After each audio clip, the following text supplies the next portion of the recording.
When I close my eyes, all I see are pictures of things I don't wanna see in my mind's eye. Hello les amis, bienvenue dans cet épisode de Ocean Room, ton podcast Évasion avec Océane. J'espère que vous allez bien, ça fait longtemps qu'on ne s'était pas retrouvés dans ma room. Alors oui, peut-être que tu l'as remarqué, mais c'est vrai, derrière ça a un petit peu changé. Je voulais tout d'abord aussi remercier toutes les personnes qui se sont abonnées à ma chaîne et qui regardent mes vidéos. On est bientôt 500 je crois sur la chaîne, donc merci beaucoup. N'hésitez pas à commenter, à liker et à partager si vous aimez mon contenu. Aujourd'hui c'est un épisode spécial. J'ai la chance et l'opportunité d'avoir une invitée, ma toute première invitée. Vous allez la découvrir, Odessa. Odessa, c'est une amie, une femme extraordinaire que j'ai rencontrée à Montréal il y a bientôt 2 ans. Et elle va vous partager son témoignage, comment elle est sortie de sa zone de confort. Avant de commencer cet épisode, les amis, j'avais vraiment envie de vous parler pourquoi on a choisi de parler de ce sujet. Enfin, surtout, pourquoi j'ai voulu vraiment mettre en avant ce sujet. Parce que tout simplement, c'est une femme extraordinaire. Elle a grandi en France, elle a vécu en Australie et maintenant au Canada. Et une femme entrepreneuse, indépendante. Elle va vous partager ses enjeux, son combat, d'où elle vient, comment elle est sortie de cette zone pour devenir la femme qu'elle est aujourd'hui, ses motivations, ses blessures, mais surtout aussi, j'avais vraiment envie de mettre le lien sur les valeurs personnelles. C'est une femme qui a des valeurs incroyables, des valeurs que je respecte, un cœur pur, sincère, une lumière. Je lui dis tout le temps, t'es une lumière, et elle ne doit pas gâcher cette lumière par rapport aux autres ou aux défis qu'elle peut rencontrer dans sa vie, comme tout le monde, vous savez, comment ne pas se perdre, comment rester soi-même malgré tout ce qui peut arriver autour de nous ou les rencontres qu'on peut faire, vous voyez. Donc voilà, je trouvais que c'était important. Et puis voilà, les amis, installez-vous confortablement et c'est parti pour l'épisode 6 avec Odessa. Hello ma Odessa. Hello. Je suis contente de te présenter au monde, enfin. Première personne sur le podcast. Oui. Bah, je suis honorée, merci de m'inviter. Bah, merci à toi d'avoir accepté cette invitation. Je voulais vraiment qu'on puisse dire aux gens comment on s'est rencontrés. Déjà, tu te rappelles, à Montréal. Ouais, je venais juste d'arriver et je t'ai rencontrée. Tu as été la première personne que j'ai rencontrée sur le territoire et tu as été incroyable. Mais jusque maintenant, et tu as été incroyable dès le début et tu as été hyper solaire. On s'est rencontrés à une soirée et... Au 4K. Au 4K, un jeudi soir. Et depuis, on ne s'est plus quittés. Là, on s'est quittés pour des bonnes raisons, parce que t'es partie de l'autre côté de la frontière, mais sinon, on ne se quittait pas. Ouais, comme je disais en plus dans mon intro, c'était une rencontre solaire, quoi. Une rencontre, tu sais, tu rencontres des gens, t'as le clic. Et en vrai, j'avais trop hâte de pouvoir, tu vois, faire ce podcast avec toi parce que t'es une personne qui a voyagé dans le monde entier. Entrepreneuse, t'es une femme indépendante et j'avais trop envie, tu vois, que tu puisses partager au monde, bah, déjà ton expérience. Donc, comment t'es sortie de ta zone de confort. Et puis, bah, déjà, on aimerait savoir, bah, qui est Odessa? D'où vient Odessa? Donc, moi, je suis bretonne parce que je suis un peu chauvin. Donc, je suis bretonne et j'ai 31 ans déjà. Et je suis à Montréal depuis 2 ans maintenant. Je travaille à mon compte.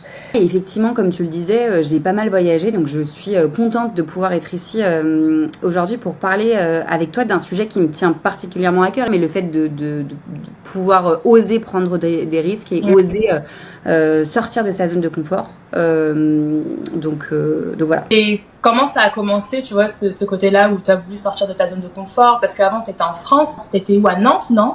Pas très loin. Alors moi, initialement, la première fois que j'ai dû sortir de ma zone de confort, c'était... moi, j'étais dans le Morbihan, donc dans une petite ville dans le Morbihan, Plomeur. Et en fait, moi, à ce moment-là, j'ai mon bac, donc j'ai mon bac à 18 ans et moi, j'avais un peu des grandes ambitions, des grandes ambitions. Pour moi, mes ambitions, c'était de faire une école de droit, et puis une fac de droit, et puis de devenir avocate. Et en fait, je me suis très vite heurtée à l'aspect financier et au coût de la vie. Et en fait, je me suis rendu compte que à ce moment-là, donc j'avais 18 ans, j'avais pas le droit d'avoir de bourse, et puis ma mère avait pas forcément les moyens non plus de m'aider financièrement. Et du coup, je me suis dit, qu'est-ce que je fais? Et plutôt que de choisir quelque chose par dépit, en mode, il faut tout de suite que je trouve quelque chose, je me suis dit, tu sais quoi, t'as toujours eu envie d'améliorer ton anglais. J'ai toujours eu ce truc de me dire, c'est primordial pour moi de savoir parler anglais, parce qu'on est dans un monde où aujourd'hui, c'est devenu obligatoire professionnellement et aussi dans la sphère privée parce qu'on a envie de rencontrer du monde et du coup ça nous permet de rencontrer des gens qui parlent une autre langue et tout ça pour dire que du coup je me suis dit je vais partir à l'étranger. Donc à ce moment-là j'avais pas forcément de finances et je me suis dit comment je fais dans un pays anglophone et du coup j'ai trouvé la solution de partir travailler comme fille au pair. Et donc moi je suis partie en Angleterre pendant 8 mois pour aussi améliorer du coup mon anglais. Donc première expérience où je pars toute seule à l'aventure. Mais j'avais oublié que tu étais partie en Angleterre. Moi aussi, j'avais déjà pensé, tu sais, avant de partir au Canada, d'étudier, faire fille au pair, partir aux États-Unis, etc. Mais je sais pas, j'avais aussi ce côté, tu vois, qui me faisait peur d'aller dans une famille que je connaissais pas. Comment t'as surmonté ce côté-là et te dire, vas-y, je vais tenter, je vais y aller. Comment t'as trouvé cette famille aussi? Très bonne question parce que je pense qu'à 18 ans, j'étais encore un peu insouciante et du coup, je me rendais pas forcément compte des risques. J'étais quand même assez toute seule dans mes recherches. Je ramène le côté financier, mais en fait, il y a des organismes qui sont payants et qui, du coup, te trouvent une famille. Mais il y a, du coup, des organismes qui ne le sont pas et où tu trouves ta famille, qui sont normalement fiables. Mais voilà, des fois, tu peux tomber sur des familles qui sont pas incroyables. Et donc, moi, j'ai eu la chance de tomber sur une famille qui était fiable. Après, ça a été une expérience vraiment, pour le coup, très dure. Et ça a été, je pense, dans ma vie, une des fois où je suis sortie de ma zone de confort et où c'était le moins, et du moins le plus inconfortable. Et parce qu'en plus t'es jeune, tu sais pas t'affirmer et du coup voilà, moi j'ai eu une expérience où en fait on a profité du fait que j'étais incapable de dire non à l'époque et aujourd'hui c'est pas ouf non plus d'ailleurs. J'ai gagné très très peu parce que du coup c'est vraiment de l'argent de poche étant donné que tu es nourri, logé, blanchi. C'était vraiment extrêmement peu et puis je faisais tout dans la maison comparativement à certaines au pair que j'avais rencontrées là-bas qui me disaient mais attends mais nous on fait le tiers de ce que tu fais. Voilà, il y avait des choses qui n'étaient pas normales. J'ai commencé à prendre un second boulot donc je faisais des journées où je me levais à 6h parce qu'il fallait que je prépare les enfants le matin et après je faisais de la restauration et puis après je finissais à la restauration et il fallait que je gère voilà, donc ça n'a pas été facile. Tu vois, tu m'as dit que tu avais du mal à dire non. Ça vient d'où ce côté-là où tu as du mal à dire non?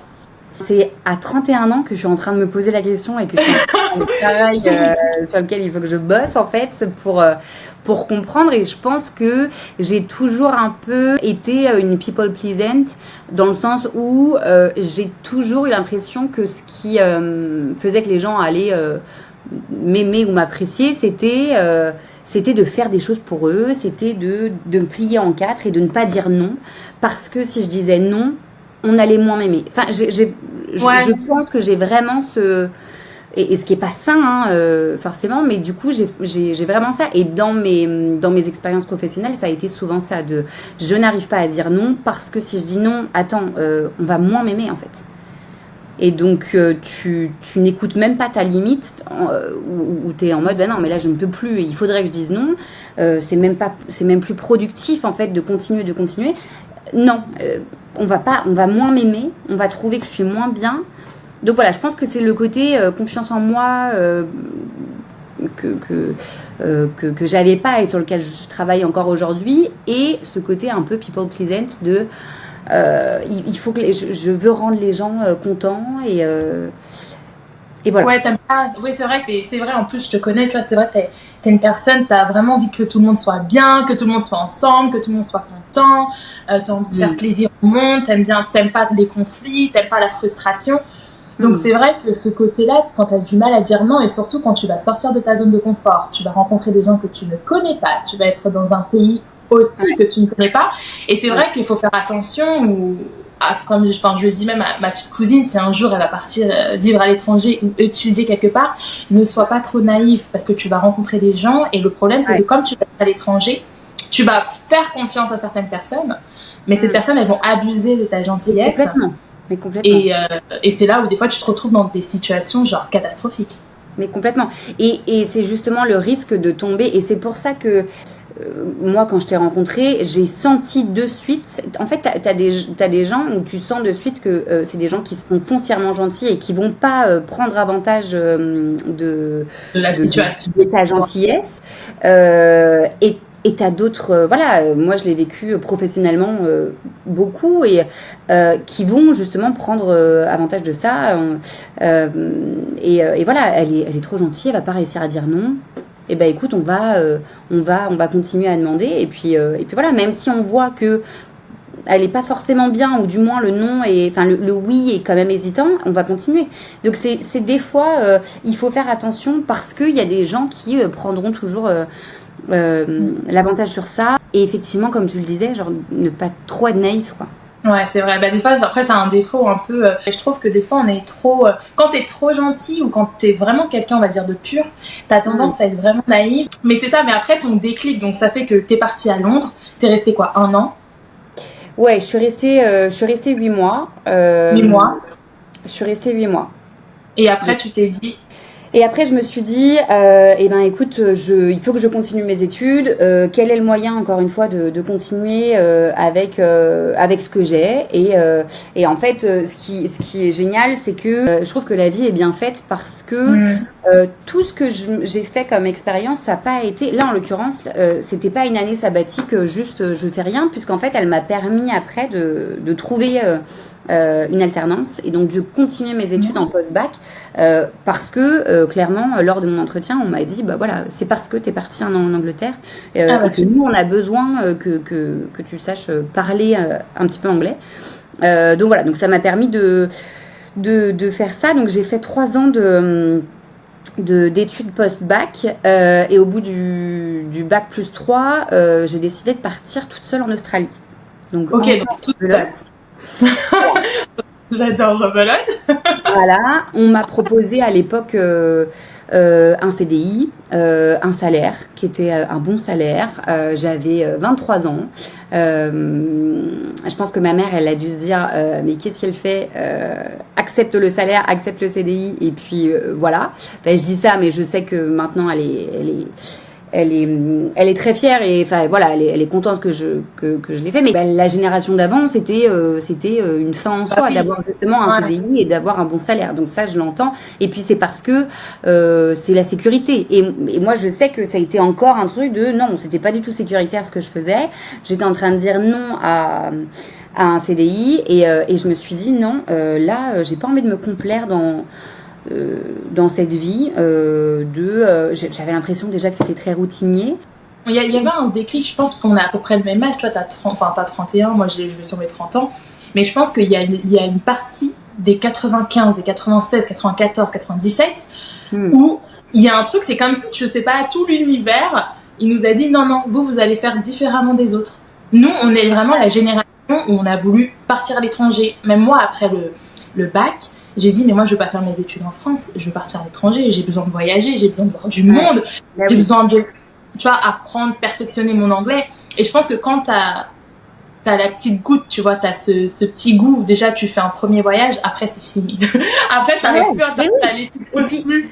Surtout quelqu'un comme toi qui, et je pense qu'on est pareil sur ça, se nourrit des rencontres et tu vois, donc t'as besoin d'aller voir ailleurs. Je pense que toi, t'aurais été dans ça faisait vraiment carcan, tu vois, de rester et tu te serais pas épanoui toute ta vie au même endroit. C'est pas possible. C'est pas toi.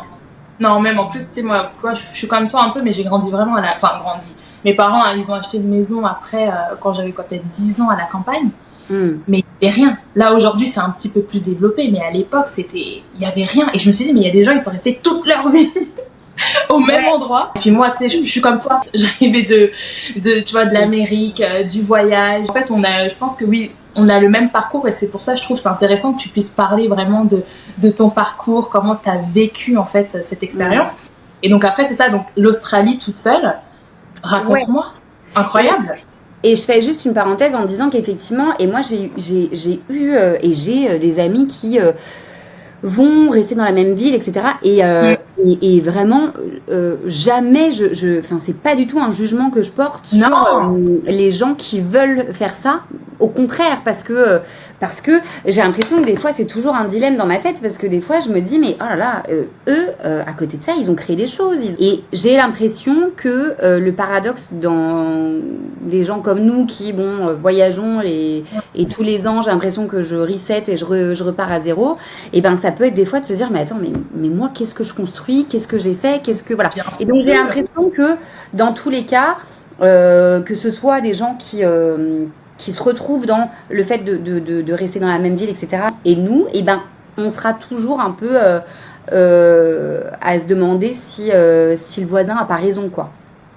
Mais bien sûr, parce qu'il y a toujours eu ces phases de remise en question, tu sais. Ouais. Des phases où on se dit, est-ce qu'un jour on va se poser ? Ouais. Tu te remets en question, mais avec le recul, tu te rends compte que je pense que c'est ça. La vie, on a chacun notre chemin. Et à la fin, on va tous se retrouver au même endroit. Enfin, tu vois ce que je veux dire ? Mais oui. Non, mais complètement. Mais du coup, c'est intéressant d'avoir le spectre des deux visions, quoi. Que des fois, on se dit, tu vois, moi, j'ai 31 ans et je suis en train de dire à ma mère, les seuls... Enfin, j'ai juste 2 lapins, quoi. Et tu vois, je me dis, j'ai pas construit de famille, j'ai pas... Voilà. Et puis, il y a cette pression sociétale qui est très, très... très très con d'ailleurs, et heureusement que je l'écoute pas, mais qui dit, bah voilà, t'es une femme, t'as 31 ans, blablabla. Mais bon, heureusement que, pour le coup, je pense qu'on sait s'entourer des bonnes personnes, et on n'a pas de personnes autour de nous qui nous disent, bah attends, mais comment ça, t'as 31 ans, t'es pas mariée, t'as pas 3 enfants, voilà. Et je pense que c'est ça c'est ça aussi qui nous a aidés dans ce développement un peu, tu vois. Parce que si on aurait eu une famille qui nous aurait freinés, ou tu vois, ça aurait été que des choses négatives ou que du jugement, je pense qu'on n'aurait jamais osé, tu vois, faire autant tout ce qu'on a fait. On n'aurait jamais osé et au final, on serait resté au même endroit. Et voilà. Mais on aurait peut-être regretté plus tard, tu vois. Donc, et je pense qu'on a la chance d'avoir justement nos mères qui nous encouragent là-dedans et qui nous disent, parce que moi quand je dis ça à ma mère, elle me dit, mais attends, mais regarde tout ce que tu fais, et plutôt que ce que tu as sur le papier, tu vois. Donc non, t'as raison. Et du coup, pardon, pour te répondre, pour l'Australie, du coup, donc je décide à ce moment-là de partir toute seule. Donc à l'époque, moi j'avais ma meilleure amie qui était là-bas et qui était là-bas depuis 1 an.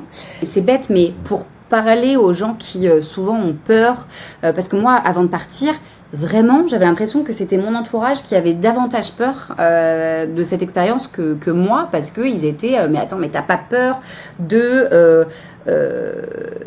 tout recommencer, t'as pas peur de pas aimer, t'as pas peur.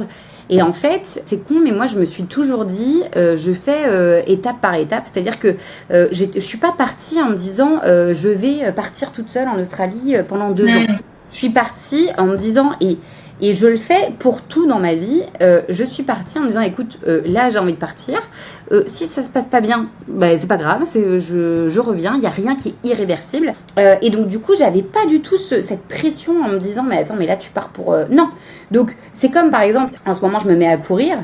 Je vais pas me lever en disant, je vais aller courir 1 heure. Je vais me lever en me disant, je vais aller courir 15 minutes. Je vais faire 15 minutes. Évidemment, quand je suis en train de courir, les 15 minutes, elles arrivent, je suis en mode, non, mais je vais aller plus loin, au final. Mais en fait, c'est con, mais genre, c'est ce truc. Parce que autrement, si tu te fais un monde du truc, mais tu vas pas le faire. Donc, autant se dire, voilà, c'est étape par étape, on va petit à petit, et au final, c'est comme ça qu'on fait des choses. Et ce côté, rien n'est irréversible, c'est hyper important. S'il y a des gens qui nous écoutent, qui ont envie de partir, et parce que moi, j'ai eu beaucoup de potes comme ça qui me disaient, mais j'ai peur. C'est pas grave. Au pire, c'est des bonnes vacances. Voilà. Au pire, t'as passé 2 semaines, tu vois, en Australie et c'était génial. Et c'était pas pour toi. Et ben, j'entends. Et c'est pas grave. Mais tu sais, t'as grave raison parce que même moi, la première fois quand je suis partie faire mes études, j'ai eu ce truc où je me dis, non, je vais rester toute ma vie au Canada. Alors qu'aujourd'hui, j'ai fait mes études, je suis rentrée en France, je suis repartie à Montréal pour au final finir là à Miami. Enfin, tu vois ce que je veux dire? Et maintenant, je suis vraiment dans le même mindset que toi, où je me dis, bah, peut-être que je vais rester 1 an, 2 ans, 3 ans aux États-Unis, c'est pas grave. Si je dois rentrer en Europe, bah, je rentrerai. Si je dois rester toute ma vie, je resterai toute ma vie. Mais tu vois, il y a rien qui est... De toute façon, il y a rien qui est acquis. Tout peut arriver avec tout ce qui se passe maintenant dans le monde. Tout peut arriver. Donc en fait, je trouve que c'est trop bien en fait de penser comme ça. T'as grave raison. Et à côté de ça, pour aller même plus loin, j'ai eu beaucoup de personnes qui avaient peur d'échouer. Et vraiment, alors ça peut paraître hyper bateau comme ça, et ça peut être un peu, voilà. J'ai jamais eu peur de l'échec, au contraire. J'ai toujours admiré les gens qui vont continuer et qui vont être persévérants. Et j'ai toujours eu cette mindset de dire, soit tu réussis, soit tu apprends. Pour moi, il n'y a pas d'échec, c'est un apprentissage. J'ai évidemment échoué plein de fois dans ma vie et je continuerai d'échouer et heureusement. Hein. Et du coup, je sais que j'ai déjà entendu des gens qui se freinaient à cause de ça en disant ouais mais attends j'ai peur d'échouer. C'est pas grave, il y a pas de, t'apprends et tu continues et puis la prochaine fois ça sera la bonne. Donc ne pas se mettre de pression en disant j'ai peur de l'échec parce que c'est juste un apprentissage. Ouais, c'est un peu de, comme tu dis, c'est de casser enfin, tu vois, dans cette société, comme tu dis, on a grandi avec ce côté, il faut pas échouer, il faut que tu aies des bonnes notes, il faut que tu ailles dans la meilleure école, il faut que tu aies ton bac, il faut que tu aies ton diplôme, etc. Mais au final, tu as grave raison, en fait. Faut pas se dire que si tu vas faire quelque chose, même que ça soit un projet, je sais pas, ton mariage, une amitié, si elle a échoué, c'est pas grave. C'est ce que je veux dire, la vie, comme je dis toujours, la nature n'aime pas le vide. Tu vas retrouver autre chose, tu vas rebondir, et puis voilà, tu vas continuer ton chemin de vie. Et ouais c'est un super conseil en fait. N'ayez pas peur d'échouer, parce que c'est comme ça que vous allez apprendre encore plus. Ouais. Et vous n'allez pas refaire les mêmes erreurs. Ouais, c'est vraiment comme ça que je vois les choses. Et donc c'est ça, donc après, t'es partie en Australie, et en fait, c'est là où je trouve qu'il est super important, c'est que en Australie, comme tu m'avais dit, tu avais monté ta boîte.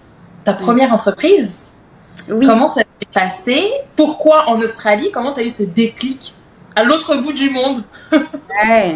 En fait, j'ai toujours eu envie d'entreprendre.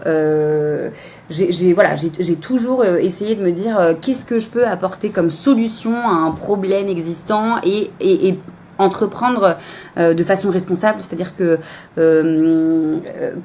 pas pour rien et pas juste pour faire beaucoup d'argent. Encore une fois, je sais que ça peut paraître un peu bateau, mais d'avoir un business plan qui répond vraiment à une problématique sur le marché.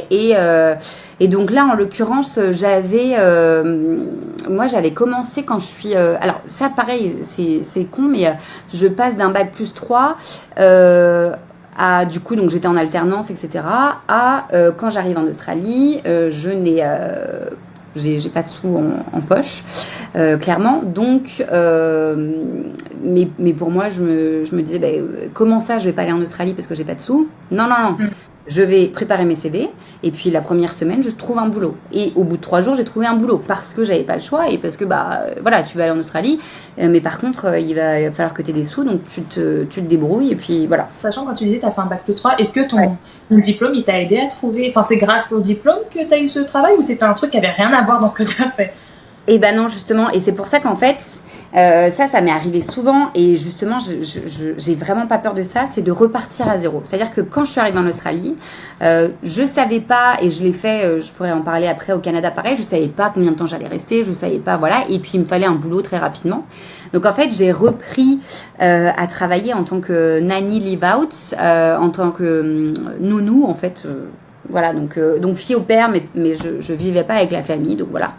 Et donc j'ai commencé comme ça et en fait j'ai commencé à faire des babysitting un petit peu pour pas mal de personnes là-bas et puis je pense que comme toi la force qu'on a c'est d'aimer rencontrer du monde et papoter avec du monde et du coup j'ai réussi à me faire quand même un réseau parce que les parents étaient très contents et puis du coup de fil en aiguille j'ai eu beaucoup de contacts donc à ce moment-là c'était je faisais du babysitting Et en fait, il s'avère que, et donc là, à l'époque, j'avais 23 ans, il s'avère que des fois, les parents, quand ils rentraient de l'école, et ben, au-delà de les enfants étaient contents parce qu'on avait fait des activités et tout, ils soulignaient souvent le fait que la maison était très propre. Et parce que moi, je suis un peu maniaque. Enfin, je suis maniaque. Et ça me déstresse. Et quand les enfants ils font la sieste, bon, et ben je nettoie. Et voilà. Et en fait, c'est comme ça. J'ai commencé à poser la question du coup à ce réseau de clients que j'avais déjà en disant mais vous avez le pouvoir d'achat qui fait que vous pourriez avoir quelqu'un, une aide ménagère, une femme ou un homme de ménage, et c'est pas le cas. Et pourquoi? Et donc j'ai commencé à faire un petit peu une veille de marché, enfin une étude de marché, pourquoi, quelles entreprises sont sur le marché, enfin bref. Et donc pour la faire courte, j'ai créé donc mon entreprise. Donc au départ j'ai commencé toute seule, moi toute seule à faire les ménages et tout. Et puis après j'ai pu embaucher plusieurs nanas qui d'ailleurs sont pour certaines des très très bonnes amies aujourd'hui. Je pense à Laetitia si elle me regarde, mais voilà. Et voilà. Et du coup, ça a été génial.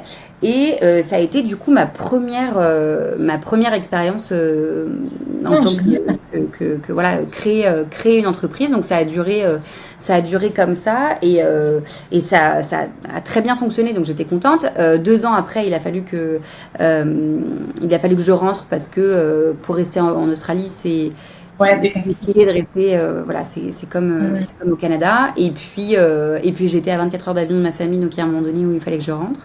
Et donc je suis rentrée en France pour finir mes études. Et donc j'ai terminé mon master en France à ce moment-là. En fait, c'est fou parce que tu es partie à l'étranger, tu as créé ton entreprise, tu as eu ton expérience. Moi, je trouve que c'est un super beau parcours parce qu'il y a une vidéo aussi où je vais sortir, où je vais parler, tu vois, de... Ne te précipite pas dans ta carrière ou dans tes choix au niveau des études parce que ça peut changer à tout moment. Je connais des gens à 30 ans, ils reprennent leurs études.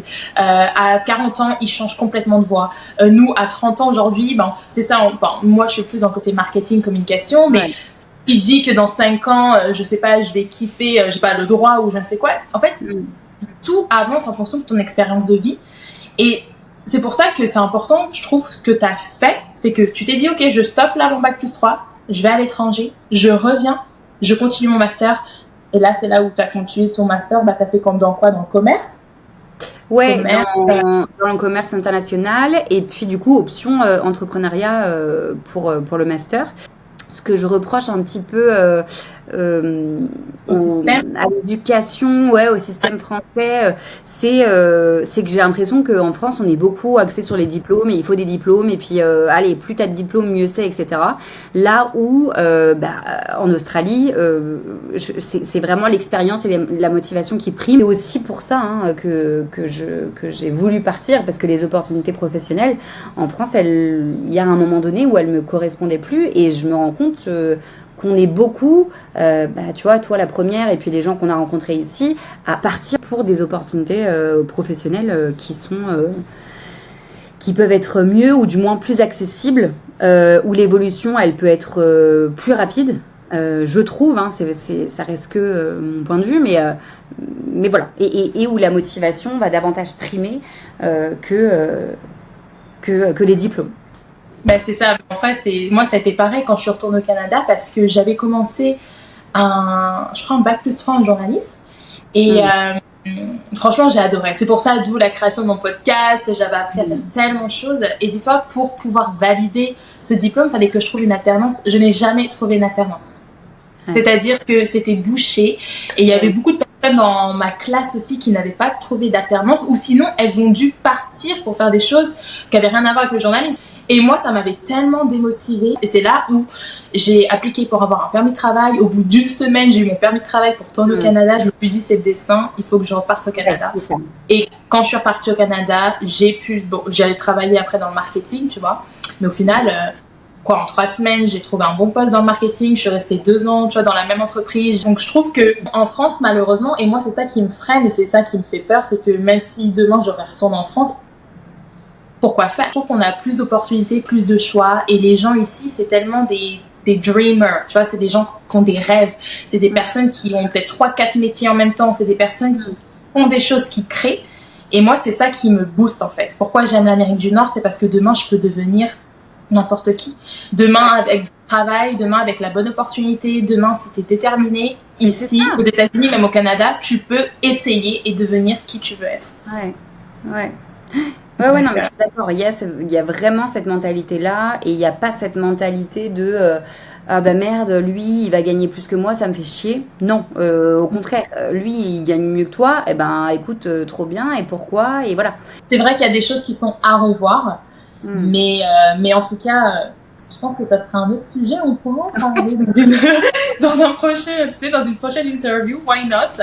On va continuer, mais en tout cas c'est ça. Donc après, donc l'Australie, t'es rentrée en France et ensuite t'as eu ce redéclic de repartir au Canada parce que tu t'es dit, je suis revenue en France, il y a rien pour moi, je vais voir de l'autre côté de l'océan Atlantique, qu'est-ce qui se passe? Ouais, c'est ça. C'est que je suis revenue et en fait, il y a un moment donné où je me dis, mais je pense que je me lasse quand même assez vite, ou je sais pas, j'ai toujours besoin d'être en mouvement et avoir des projets et partir et rencontrer du monde.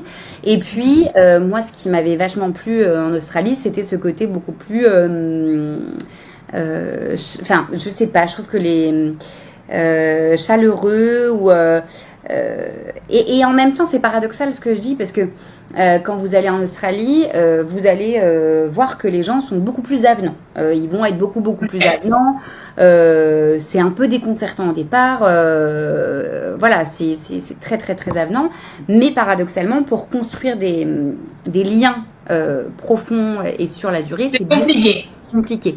Voilà, mais du coup non, je suis rentrée en France et vraiment j'étais pas malheureuse du tout, en plus en Bretagne on est quand même très bien et les Bretons sont trop gentils, mais ouais, encore une fois j'ai eu envie de voir ce qui se passait de l'autre côté de l'Atlantique et j'étais jamais allée j'étais jamais en Amérique du tout quoi.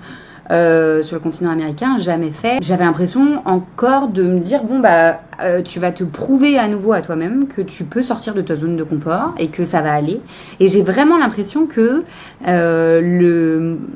ça peut paraître bête, mais que mon bonheur à chaque fois il se trouve dans ma zone de confort. C'est-à-dire que je préfère 1000 fois prendre le risque de perdre ce que j'ai, etc.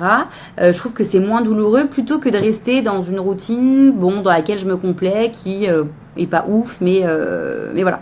C'est très intéressant parce que j'avais aussi parlé pareil dans une vidéo où je disais le fait de sortir de cette zone, ça peut être effrayant pour certains, mais pour nous qui avons l'habitude de sortir dans notre zone de confort, donc on n'a plus honte d'oser et de faire, on trouve notre confort, en fait, on se retrouve nous-mêmes.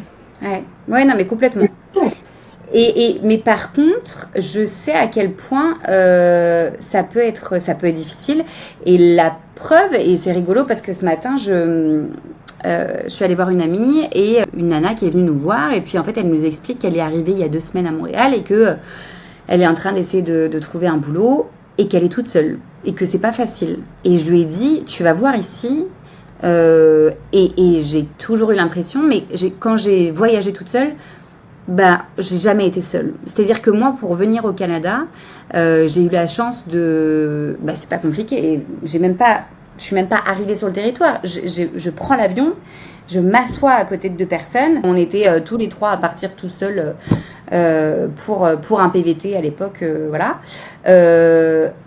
Et on a eu la chance enfin vraiment, moi des fois je me dis c'est le destin qui est bien fait, où on a il y a des gens qui nous regardent et qui nous mettent des gens sur nos chemins et c'est bien fait. Et du coup je suis arrivée et j'ai eu la chance du coup d'avoir ces 2 personnes pendant toute mon expérience à Montréal, et cette expérience elle aurait pas été la même sans eux, et voilà, et j'étais pas toute seule. Donc vraiment, si des fois vous avez peur de partir tout seul, non, parce que justement, vous allez être davantage ouvert à rencontrer d'autres personnes. Inconsciemment, vous êtes beaucoup plus enclin à rencontrer des gens, et les gens ont aussi envie d'aller vers vous, et ça se fait bien comme ça, quoi. Mais c'est vrai ce que tu dis, parce que même moi, la première fois que je suis partie faire mes études, j'avais quoi, 19 ans, je suis partie à Montréal toute seule. Je fais une première coloc, la première coloc de ma vie. Je viens de la campagne, t'imagines? Genre, voilà, je viens de la campagne, j'arrive dans une grande ville, je fais une coloc, c'est là où tu rencontres tes amis. À l'école, c'est là où je rencontre mes meilleurs amis, qui sont aujourd'hui, après 10 ans, toujours mes meilleurs amis. Et c'est là où tu dis, oui, en fait, la vie ne te laissera jamais dans une situation où tu ne pourras pas, tu vois, t'en sortir. Il y aura toujours soit quelqu'un, une rencontre, une opportunité. Il y a toujours quelque chose qui va faire que non, t'inquiète pas, tu vas partir, tu vas aller loin à l'étranger, n'importe où tu vas rencontrer une personne, cette personne, ça va être tout ton parcours, toute ton aventure. Mais complètement. Ça va être tout ton repère et ça va te faire du bien et heureusement que cette personne sera là parce que ça sera ton pilier, quoi. Et c'est ça. Et en fait, c'est pour revenir aussi par rapport au fait de sortir de sa zone de confort, on avait une discussion, tu sais, où on parlait beaucoup au niveau de nos valeurs personnelles. Parce que c'est vrai que quand tu vas faire quelque chose de nouveau dans ta vie, tu vas rencontrer de nouvelles personnes. Bien sûr, on va faire en sorte que la relation, elle se passe bien. On va faire en sorte que, voilà, on soit quand même en alliance, en accord avec tes futurs amis, tes proches.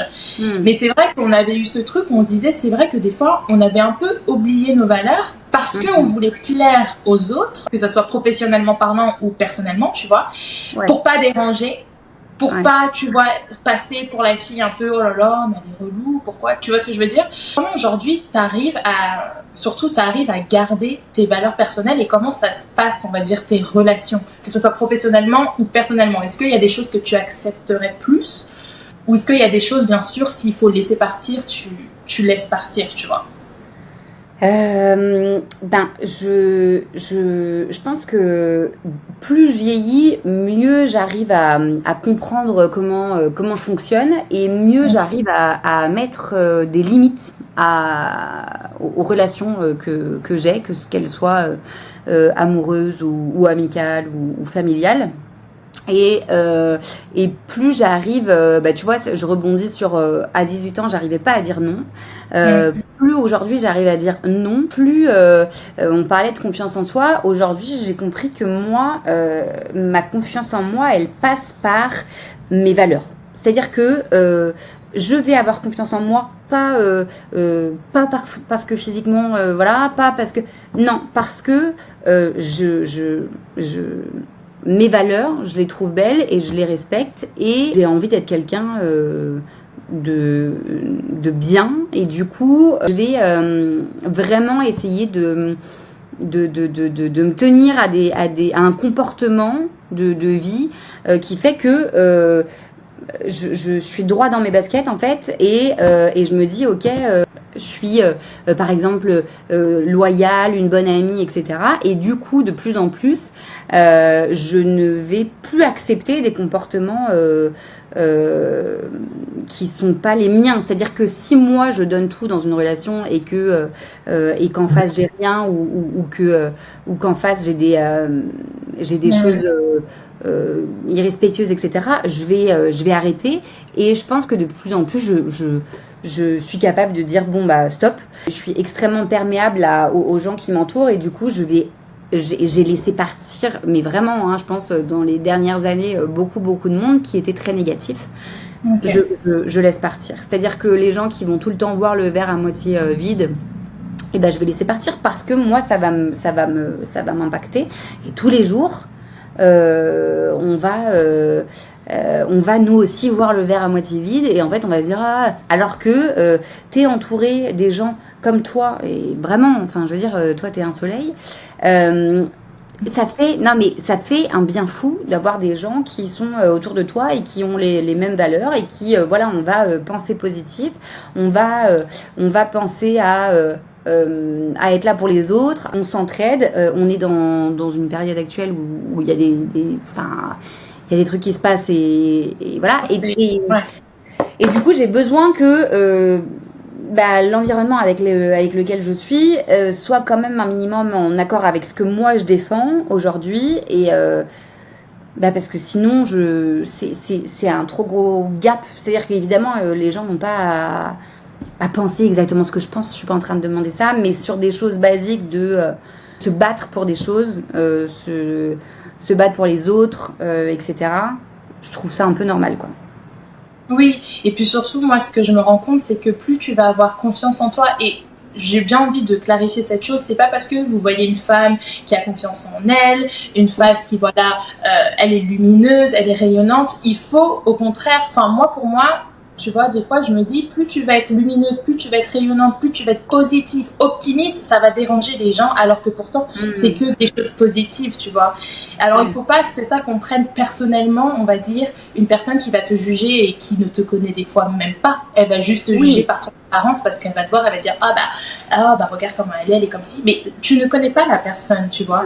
Et c'est pour ça, surtout entre femmes, je trouve que c'est important, tu vois, de pouvoir se soutenir et de se dire, non, aujourd'hui, c'est mes valeurs. Si aujourd'hui, je suis une femme confidente comme toi, t'es une femme confidente, indépendante, entrepreneuse, t'as tes valeurs. Si demain, quelqu'un vient là te dire, ouais, non, mais t'es pas trop. Tu vois ce que je veux dire? Si t'es comme ça, c'est parce que t'as besoin d'être comme ça, parce qu'il y a que toi-même qui va te supporter, il y a que toi-même qui va te donner cette confiance en toi.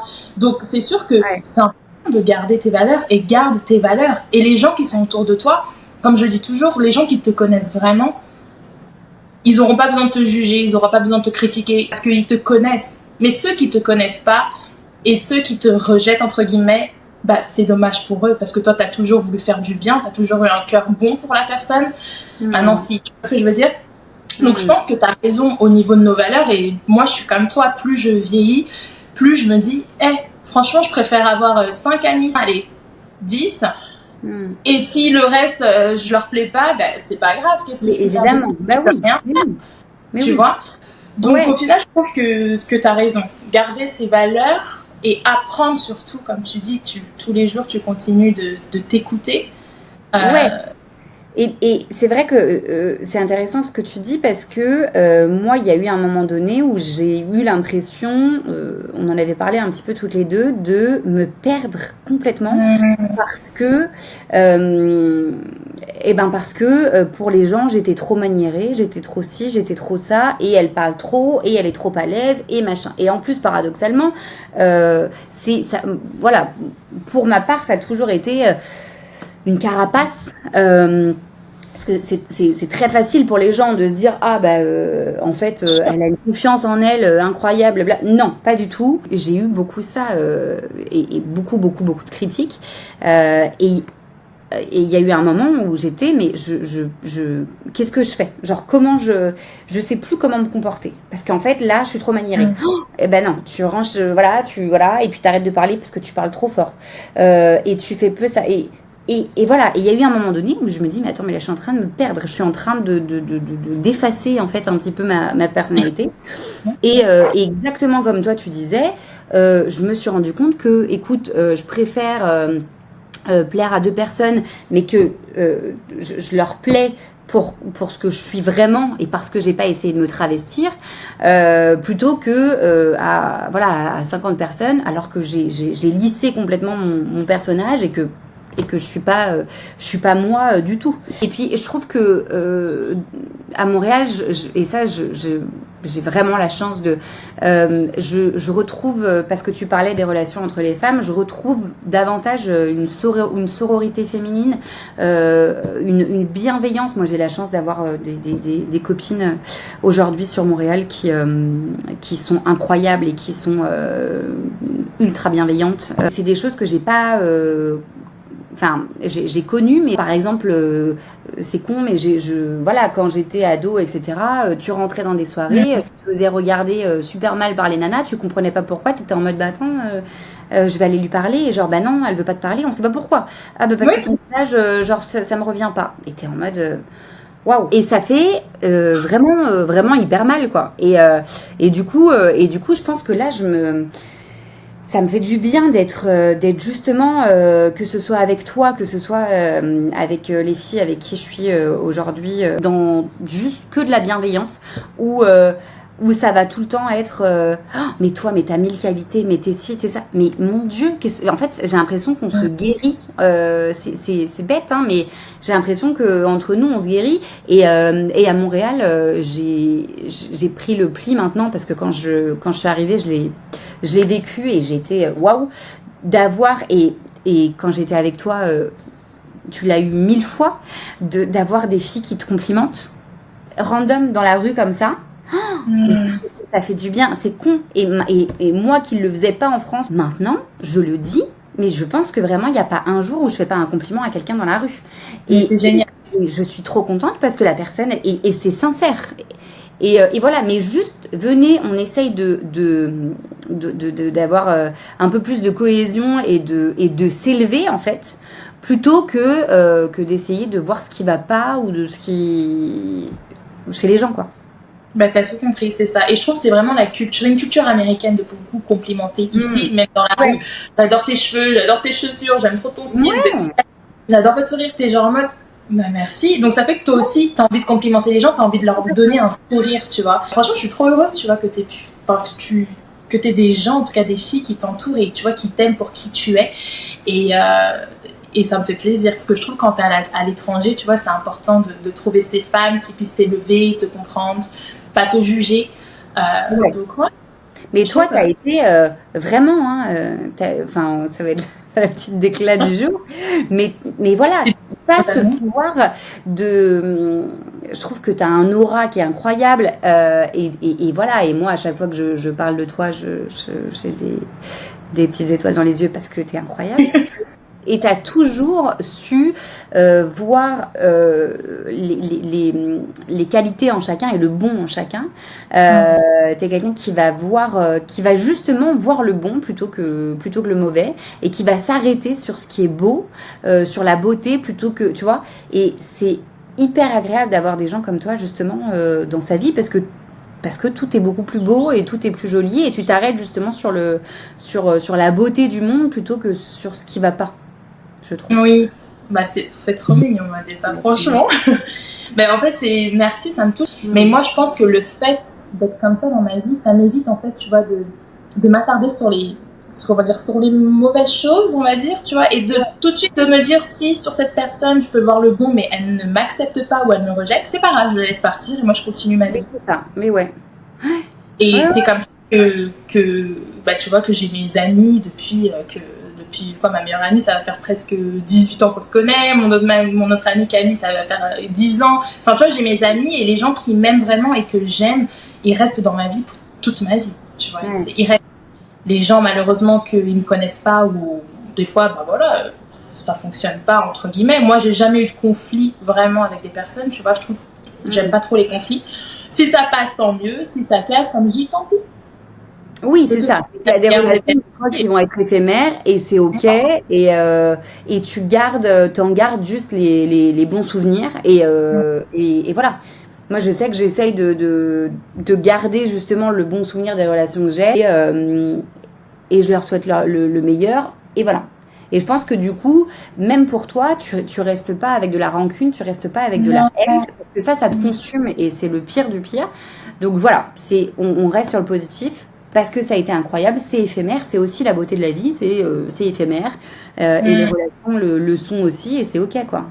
Et qu'est-ce que tu donnerais comme message à une personne qui t'écoute, qui souhaiterait demain oser faire quelque chose, mais à cause de ses peurs ou ses limites, elle se dit non, ou même à cause des personnes autour d'elle, tu vois, quel est le message que tu pourrais lui donner?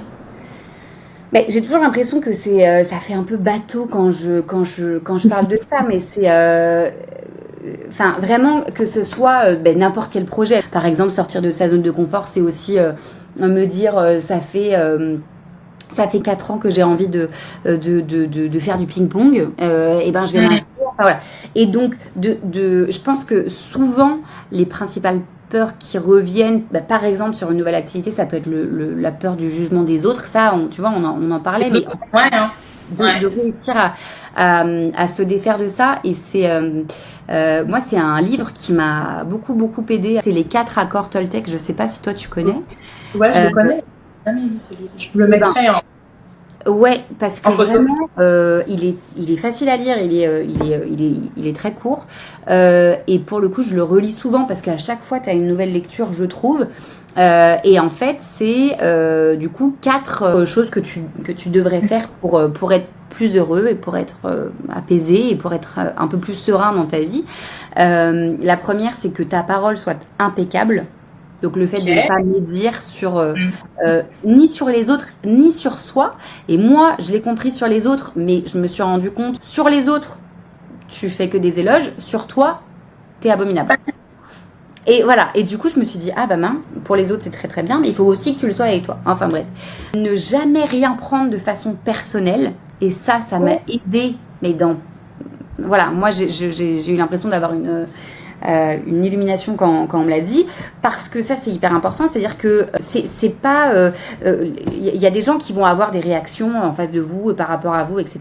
Mais c'est pas à cause de vous, c'est parce que ils ont vécu telle ou telle chose, ils sont en train de réagir en fonction de leur prisme, et c'est pas vous, c'est pas à cause de vous. Donc ça c'est hyper important, faire toujours de son mieux. Et la dernière, et ça c'est incroyable, ne jamais faire de suppositions.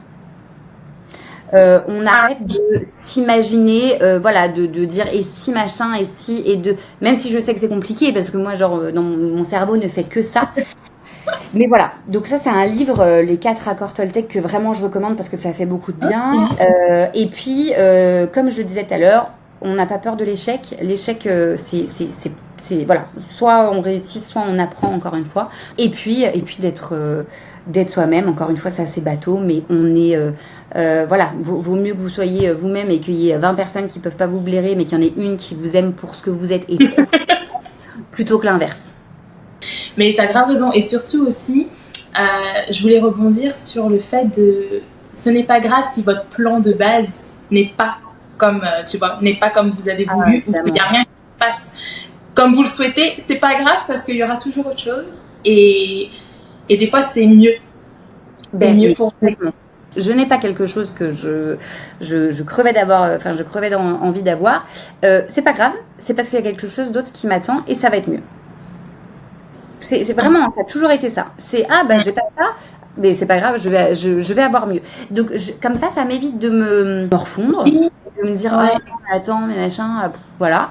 Non, il y a quelque chose de mieux qui va arriver, c'est pas grave. Je pense qu'après je vais finir là-dessus parce que je papote, je suis désolée.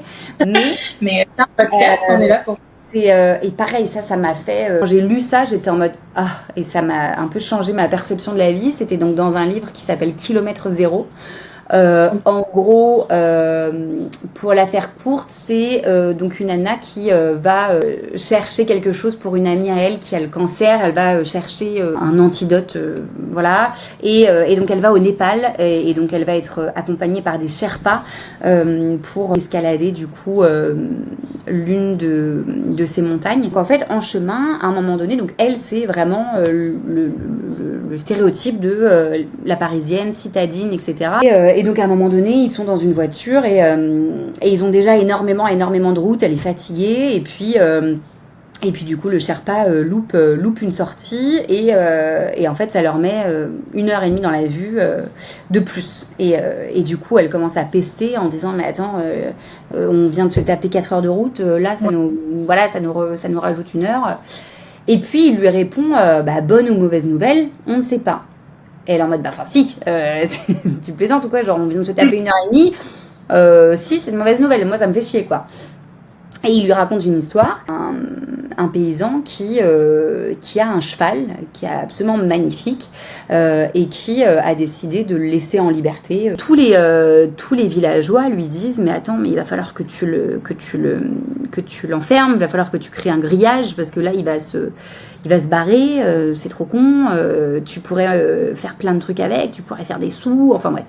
Et donc le paysan lui dit non, moi c'est comme mon ami, j'ai pas envie de l'enfermer, il est libre, voilà. Okay. Et le lendemain, il s'avère que le cheval, il disparaît. Et donc tous les villageois lui disent tu vois, on t'avait dit, t'aurais dû lui créer une clôture, il s'est barré, blablabla. Et le paysan, il répond bonne ou mauvaise nouvelle, je ne sais pas.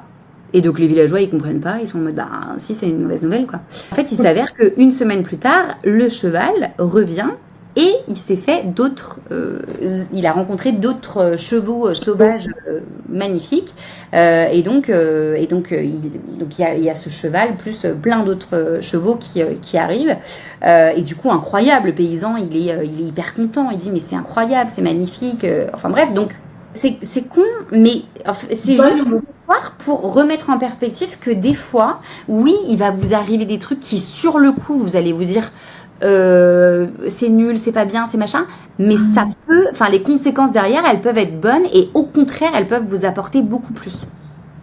Mais en fait, j'adore ce côté bonne ou mauvaise nouvelle. C'est-à-dire, Je ne tu vois, sais il va pas. t'arriver quelque C'est ça. chose. Bon, C'est bah, ça. demain, tu vas, je sais pas, demain, tu vas perdre tes clés de voiture ou tu vas perdre tout. Tu vas perdre tout. Bonne ou Ouais. mauvaise nouvelle. Mais peut-être que le fait d'aller refaire tes papiers, tu vas rencontrer une personne, cette personne, elle va avoir Exactement. un impact dans ta vie. C'est dingue. Et je sais qu'il y a plein d'histoires, j'en suis sûre. Et écrivez Exactement. en commentaire si vous avez des témoignages sur des choses un Ouais. peu comme ça, genre bonne ou mauvaise nouvelle, c'est-à-dire Ouais. vous arrive un truc de dingue, ou vraiment négative, oh non, vous avez perdu quelque chose, ou je sais pas. Et grâce à cette situation, ça a changé complètement, je sais pas, votre vie. Et voilà, pour des choses qui sont pas graves, etc., comme ça, de voir la vie de façon un peu plus positive, et voilà, de pas se complaire parce que malheureusement, on a tous nos drames, on a tous des choses très très dures, mais soit on les laisse nous définir, soit on passe au-dessus et on se bat et on en fait quelque chose et on se nourrit de ça et on avance quand même, quoi. Bah écoute, franchement, Ouais. magnifique, amen, que tous les anges nous écoutent là. Mais en tout cas, Odessa, franchement, ça m'a fait trop plaisir de t'avoir. C'était 1 heure déjà, incroyable de côté. Désolée, j'ai C'est pas une- pu côté là. Ouais, mais tu vois, je trouve que tes messages et tout ce que tu as dit, tout ce que tu as diffusé comme message, ça va être des paroles qui vont aider beaucoup. Et en tout cas, merci beaucoup d'être venu. Bah oui, d'être venu sur le podcast Ne Change Jamais. T'es quelqu'un de incroyable. Je le répète encore. Je pense que je l'ai répété 20 fois. Mais t'es incroyable et t'es une femme. Voilà, je me dis, tu vois, si toutes les femmes, on pourrait être comme ça entre nous et tu sais qu'on pourrait tous s'aider, s'élever, prendre soin de soi, parce que la vie, elle est quand même assez difficile. Il y a des femmes ou des hommes évidemment qui nous écoutent aujourd'hui et qui ont des questions ou qui ont des voilà. Moi, je serais ravie de pouvoir y répondre avec toi et merci 1000 fois pour ton temps et tes questions qui étaient ultra intéressantes. Moi, ça m'a permis de repartir dans mon passé là. Et je suis contente de parler de ça parce que j'ai des petites cousines qui sont toutes jeunes et qui, je pense, ont besoin un peu d'avoir des paroles comme ça, comme nous, pour appréhender au mieux leur avenir et pour avoir, parce qu'elles ont aussi des conflits de valeurs et puis des conflits internes en disant mais si je suis trop comme si je suis trop comme ça, les gens vont pas m'aimer. Et du coup, je suis hyper contente qu'on puisse en parler pour que des jeunes filles puissent vivre un peu mieux leur vie d'adulte et leur vie de jeune adulte. Leur vie de jeune adulte, c'est vrai, parce que c'est là où on se construit et c'est là où on apprend tout, c'est là où on a des échecs, c'est là où on tombe, c'est là où on a les premières déceptions. Mais aujourd'hui, c'est vrai, on a 30 ans et on voit la vie tellement différemment. Tu sais, j'ai l'impression de renaître, d'être une nouvelle femme. Ouais, ben oui. Mais oui, parce que c'est beaucoup plus apaisé en fait. À 30 ans, t'es en mode je vais plus me prendre la tête comme avant. En fait. Genre, pourquoi faire ? C'est trop, enfin, c'est énergivore et tu te rends compte que ça sert à rien et que des fois c'est plus ton ego qui parle. Donc on met son ego de côté et on vit quoi. En tout cas, je te fais plein de bisous, ma Odessa. Tu prends soin de toi. Tu reviendras sur cette chaîne. On fera d'autres sujets. Et puis, si vous avez des questions, n'hésitez pas à les écrire en commentaire. Odessa, elle pourra répondre. Je pourrai aussi répondre. Et puis, si vous avez peut-être des autres sujets de podcast, on pourra parler de tout. En vrai, moi, ma chaîne, c'est une chaîne libre. J'aime parler de tout. J'aime avoir des conversations profondes et surtout de partager les gens que j'aime avec moi. Donc, c'est super. Bon, merci une fois. Hein. Avec plaisir, Odessa. Je prends soin de toi. Tu passes un bon dimanche. Et puis, une belle semaine aussi. Puis, de toute façon, on se parle, comme d'habitude. Avec plaisir. Gros bisous. À très vite. Bye.